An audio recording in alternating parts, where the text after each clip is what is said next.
Bună ziua, dragi prieteni! Sunt Olga și vă spun bine ați venit la Secretele Grădinarului. În această perioadă culegem cartofi.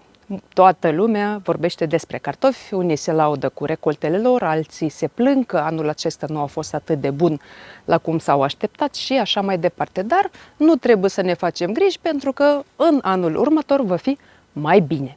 Și iată că și eu am reușit să culeg câțiva cartofi, am reușit să obțin o recoltă micuță de cartofi, am avut câteva cuiburi. Nu am avut în plan să plantez cartofi anul acesta pentru că nu am avut spațiu pentru ei, dar am primit niște cartofi de sămânță de la cineva și având în vedere că acest soi l-am căutat foarte mult și într-un final l-am primit, trebuia să găsesc urgent spațiu unde să-i plantez. Și iată că am găsit la cineva, într-o grădină, o bucată de pământ. De fapt a fost o grămadă de pământ care a fost cam 2 pe 2 și lângă acea grămadă de pământ au fost construcții, a fost trafic greu, s-a umblat, s-a circulat, dar cartofii mei n-a îndrăznit nimeni să îi atingă decât atunci când mi-au udat. Mi-au și spus că mi-au udat cartofii.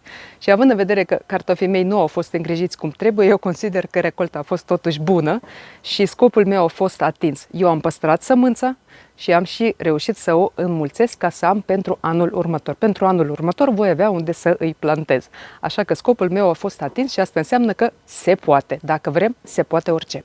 Asta a fost o mică paranteză. Și iată că în această perioadă mulți grădinari mă întreabă ce putem planta după cartofi. Pentru că știm foarte bine că de regulă terenul se pregătește din toamnă. Da?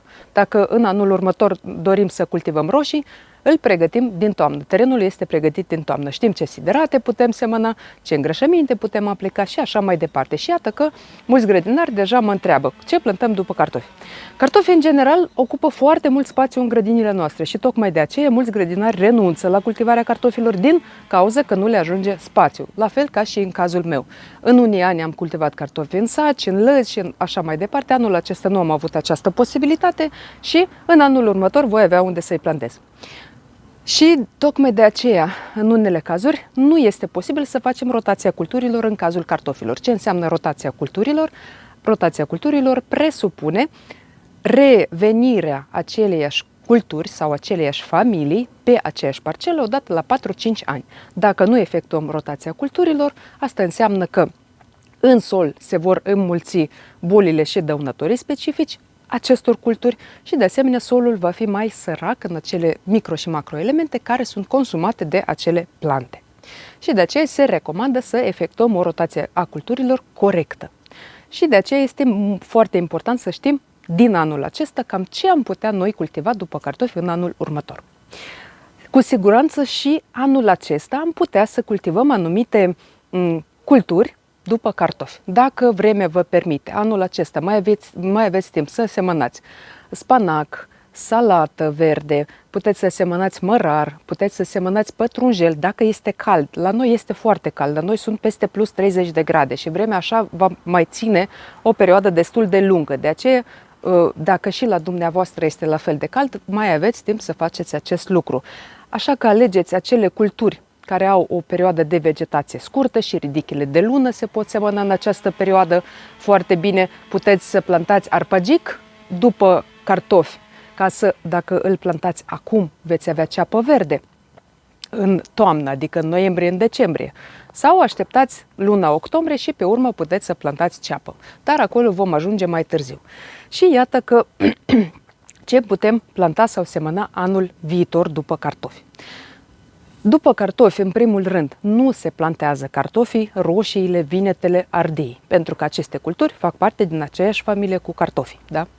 Familia Solanaceae. Și am mai vorbit despre acest lucru, că au aceleași boli, aceiași dăunători și consumă fosfor și potasiu în cantități mari din sol și ca rezultat știm deja foarte bine ce se va întâmpla. De asemenea, după cartofi nu se recomandă să cultivăm căpșunii. Despre plantarea căpșunilor toamna am un video, vă las linkul în descriere, puteți să vă uitați mai târziu și să vedeți exact după ce culturi putem planta căpșunii și după ce culturi nu putem planta căpșunii. Și am zis că printre acele culturi după care nu se plantează căpșunii se află și reprezentanții familiei Solanaceae. Și de asemenea nu se recomandă să plantăm cartofii după cartofi, să nu plantăm floarea soarelui, pentru că floarea soarelui se poate îmbolnăvi de putregaiul cenușiu, este o boală comună cu cartofii. Iată, cam aceste culturi nu se recomandă să fie plantate după sau înaintea cartofilor. Alte culturi care se pot planta, dacă vorbim în primul rând de culturi care fac parte din familia Cucurbitaceae și în primul rând sunt castraveții, dovlecei și dovlecii. Aceste culturi sunt foarte, foarte populare. După cartofi, aceste culturi se simt bine pentru că ele au nevoie de alte micro- și macroelemente decât cartofii și de aceea nu va mai exista acest conflict în sol și de asemenea nu au boli comune. Dar totuși, dacă doriți să plantați castraveți, dovlecei sau dovleci în anul următor, după cartofi, ați putea să pregătiți terenul din anul acesta. Adică ce puteți face anul acesta? Anul acesta puteți să semănați siderate, puteți să semănați ovăz, facelia sau, de exemplu, puteți să semănați secara.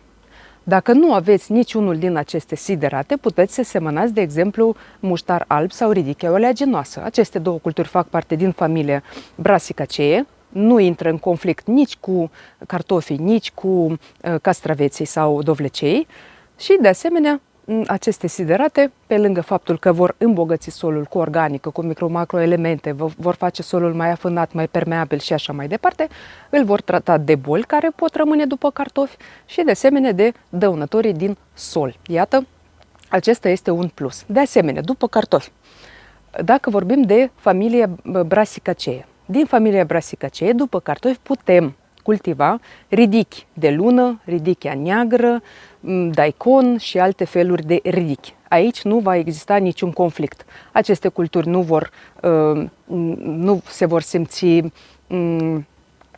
supărate după cartofi, pentru că ele vor consuma alte micro- și macroelemente, nu au aceleași boli cu cartofii și, în general, va fi bine. Dacă tot vorbim de familie Brassicaceae, atunci trebuie să menționăm faptul că nu se recomandă plantarea verzei după cartofi dintr-un singur motiv, că atât varza cât și cartofii consumă aceleași micro- și macroelemente din sol și în cantități mari, atât cartofii cât și varza. Dacă totuși doriți să cultivați varza după cartofi, că nu aveți altă posibilitate, nu aveți altă variantă, am un video despre cultivarea verzei și acolo am povestit în detaliu cum trebuie să pregătim terenul ca să plantăm varză și aceasta să ne bucure cu recolte bogate. O altă familie care se simte foarte bine după cartofi este familia Fabaceae. Aici intră fasolea, mazărea, bobul și alte culturi din această familie. Ele se vor simți foarte bine, nu va exista niciun conflict, ele vor crește bine după cartofi și, mai mult de atât, ele vor îmbogăți solul cu azot. Acest lucru deja îl știm. Și de asemenea, după cartofi, dacă tot vorbim de familia Fabaceae, putem cultiva și siderate care fac parte din această familie. De exemplu, putem cultiva mazărichea, lupin albastru sau, de exemplu, un alt siderat, trifoi încarnat. Iată, aceste siderate se pot cultiva după cartofi. Ele vor restabili micro- și macroelementele din sol, îl vor îmbogăți și, de asemenea, vor îmbogăți solul cu azot. Și, în așa fel, solul va fi mult mai sănătos. Și iată că am ajuns la siderate. Ce siderate putem semăna după cartofi? După cartofi se pot semăna orice siderate, pentru că nu există siderate care fac parte din familia Solanaceae. Este un mare plus. Dar, atenție foarte mare, acum la acea cultură pe care o veți cultiva în anul următor după cartofi. Dacă intenționați să cultivați de exemplu, acele culturi care fac parte din familia crucifere, atunci nu semănați ridichea oleaginoasă, muștar alb sau, de exemplu, rapiță. În rest, puteți semăna orice siderate. În general, după cartofi merg foarte bine acele siderate care fac parte din familia crucifere. Dacă nu intenționați să plantați varză și neamurile ei, atunci puteți să le folosiți și în cazul acesta nu va mai trebui să faceți nimic. De asemenea, după cartofi merge foarte bine facelia. După facelia se poate planta sau semăna orice altă cultură. În cazul acesta nu ne facem griji.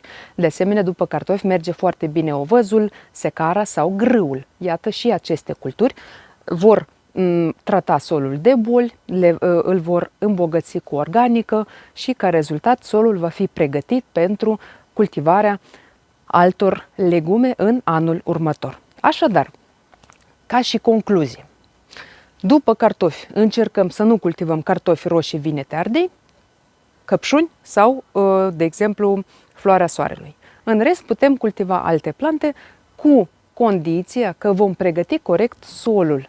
Și în cazul acesta folosim siderate, folosim compost, folosim bălegar bine descompus și vă asigur că veți avea rezultate bune.